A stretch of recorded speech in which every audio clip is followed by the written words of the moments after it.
ça n'est pas loin. Quoi donc? L'élection présidentielle, c'est quoi, un mois? Oui, les journaux sont très politiques parce qu'on est en effet à 30 jours du premier tour de la présidentielle et le rebondissement du jour. C'est une défection qui signifie beaucoup, qui va bien au-delà de la question de la personne en elle-même. Jean-Yves Le Drian, le ministre de la Défense, est l'objet de plusieurs articles. Voici Le Parisien aujourd'hui en France ou Le Figaro par exemple. Les voit-on? Non, on ne les voit pas. On ne les voit pas, c'est pas grave, ça va venir.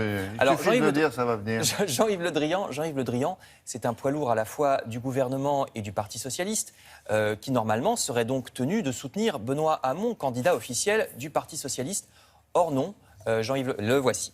Jean-Yves Le Drian officialise depuis hier son soutien à Emmanuel Macron. Alors ça pose deux questions. La première question, est-ce que c'est une chance pour Emmanuel Macron? C'est pas sûr. Vous allez voir un autre article, micro-trottoir réalisé par Le Parisien. Le soutien de cadres du PS est-il une bonne chose pour Macron, demande Le Parisien.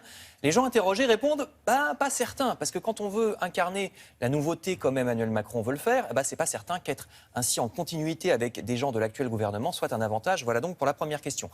Deuxième question, est-ce que le Parti socialiste va finir par exploser? Parce que déjà, Manuel Valls, nous dit Libération, Manuel Valls est critiqué, son comportement, vous allez voir une bulle, la voici, contrevient, je cite, au principe de loyauté et à l'esprit des primaires. C'est ce qu'a déclaré la haute autorité de la primaire de la gauche, parce que Manuel Valls refuse de soutenir Benoît Hamon.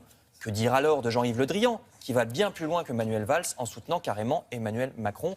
Valls ou Le Drian finiront-ils exclus du PS? Cette présidentielle acte la fracture du Parti socialiste. Plusieurs journaux, comme ici La Croix ou Les Échos, constatent les difficultés de Benoît Hamon qui s'accumulent d'une certaine manière. Benoît Hamon, candidat officiel du PS, personnifie cette fracture, ce problème interne du PS depuis des années, parce que Benoît Hamon est tiraillé, constatent les journaux, tiraillé entre d'un côté son programme qui ressemble beaucoup à celui de Jean-Luc Mélenchon sur sa gauche, et de l'autre côté les cadres du PS qui, eux, regardent avec insistance dans la direction opposée, c'est-à-dire vers le centre. Le tiraillement entre la gauche et le centre, c'est toute l'histoire du PS depuis déjà quelques années.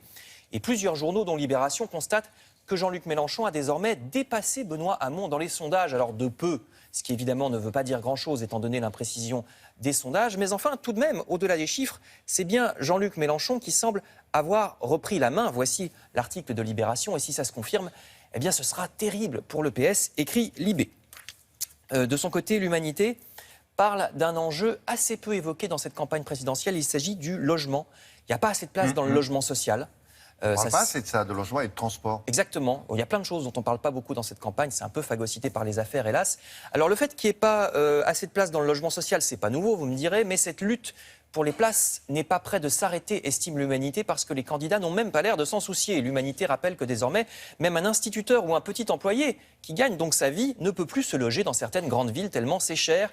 Le Figaro, de son côté, évoque lui aussi un sujet social souvent oublié. Vous allez voir Le Figaro, les agressions de médecins.